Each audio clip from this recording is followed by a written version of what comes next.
Bonjour, je m'appelle Alain Bénard, je suis administrateur territorial au sein de la fonction publique territoriale. Je travaille donc pour des collectivités territoriales que sont les communes, les communautés d'agglomération ou les communautés de communes ou d'autres collectivités comme les communautés urbaines ou peut-être les métropoles. Actuellement, je suis directeur général des services d'une communauté de communes en Seine-et-Marne et depuis le début de ma carrière, j'ai débuté avant d'avoir un emploi fonctionnel, j'ai débuté dans l'achat public en 1997 en tant qu'acheteur et je suis resté à ce poste plus de 14 ans pour une commune et pour une communauté d'agglomération. J'ai évolué donc vers un emploi fonctionnel, mais j'ai toujours conservé bien évidemment de grands rapports avec l'achat public. D'autant plus que je suis aussi donc vice-président de l'association des acheteurs publics, une association qui a été créée en 1992 et qui a pour but de diffuser l'ensemble des bonnes pratiques, des bonnes règles de l'achat public auprès de l'ensemble des acheteurs, mais aussi et surtout ayant pour but et pour objectif de communiquer avec les entreprises, nos principaux clients en quelque sorte pour les collectivités, et pour que l'achat public soit un achat gagnant-gagnant entre collectivités d'une part, donc les donneurs d'ordre, mais aussi et surtout ses principaux fournisseurs. Que représentent les marchés publics pour une entreprise et pour une collectivité? L'achat public a grandement évolué ces dernières années. Depuis à peu près maintenant pratiquement 20 ans, les acheteurs publics, mais aussi et surtout les entreprises, ont connu de grandes mutations dans l'achat public et de grandes simplifications pour lesquelles nous reviendrons. Et l'achat public représente aujourd'hui l'ensemble des contrats, l'ensemble des achats effectués par les collectivités territoriales ou d'État ou les hôpitaux notamment, l'ensemble de ces achats en fourniture, en travaux et en services. Ce qui signifie que l'ensemble des besoins d'une collectivité sont des marchés publics, et ce, dès le premier euro, et nous pourrons aller même plus loin, et ce, quand bien même il n'y a pas de prix à payer, ce que l'on va appeler un marché public par abandon de recettes. Conclusion, très rapide, l'achat public concerne l'ensemble des besoins d'une collectivité, que cet achat est un prix, ou que celui-ci est une autre forme, non pas de prix, mais de compensation, qui ne s'assimile pas forcément à un prix. C'est un petit peu plus technique, mais justement, nous pourrons le voir lors de cette soirée du 20 septembre.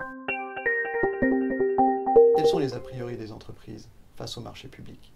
Il y en a beaucoup. Mais nous pourrons voir que ces nombreux a priori ont été levés depuis quelques années, grâce notamment aux différentes réformes et aux différentes simplifications qui ont eu lieu. Une première idée reçue reviendrait à dire que les marchés sont joués d'avance. Moi, entreprise, moi, entrepreneur, ça ne sert à rien que je réponde à un marché public d'une collectivité parce que je sais qu'il y a une entreprise qui travaille déjà pour celle-ci et qu'il y a de fortes chances que ce soit elle qui soit retenue. Eh bien non.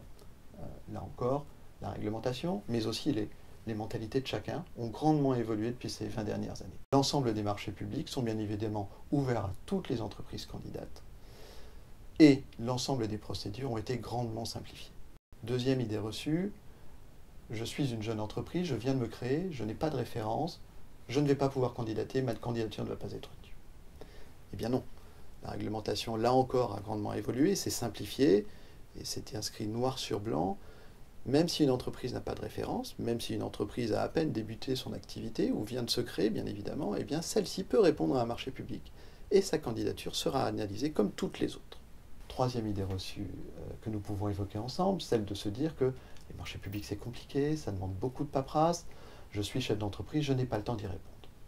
Et bien là encore, la réglementation a grandement évolué, la simplification des marchés a permis aujourd'hui à ce que, tout simplement, une entreprise puisse répondre à un marché public par une simple candidature qui a été simplifiée et qui peut être envoyée sous format dématérialisé. Quels sont les intérêts d'une entreprise à répondre à un marché public? Ils peuvent être nombreux. Voyons-en quelques-uns.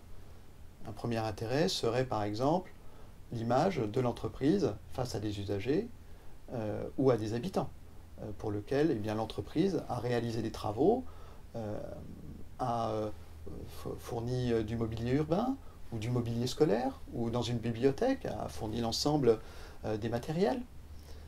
Deuxième intérêt pour une entreprise, permettre de développer son activité et d'avoir des références pour le compte de collectivités territoriales. Autre intérêt pour les entreprises de répondre à un marché public, celui de pouvoir, de façon momentanée peut-être, ou plus pérenne, eh bien, de se grouper pour répondre à un marché qu'elles-mêmes, elles ne pourraient pas répondre toutes seules. Autre intérêt pour les entreprises de répondre à un marché public et d'en être attributaire, eh bien, celle-ci est assurée de la solvabilité de son donneur d'ordre, qui sera un donneur d'ordre public, et donc celui-ci, par définition, sera solvable.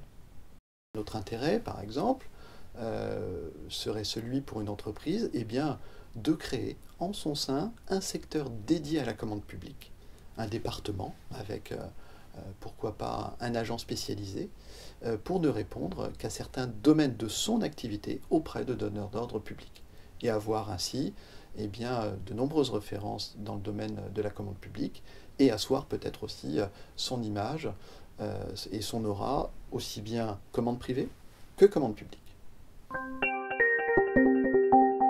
Un premier conseil serait celui de se renseigner sur l'achat public, et peut-être, voire même si l'entrepreneur souhaite se développer, eh bien de recruter un agent dédié à cet achat public au sein de son entreprise.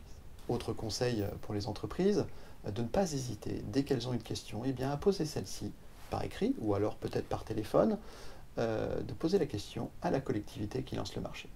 Elle posera peut-être une question plus facilement par téléphone, sur tout simplement une question d'organisation de la réponse, face aux documents à remettre.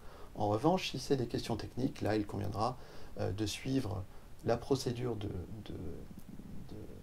dépôt des questions qui sera indiquée dans le règlement de la consultation. Mais en tout état de cause, à tout instant, surtout, poser la question à la collectivité et bien voir comment le système des questions et des réponses doit être formulé.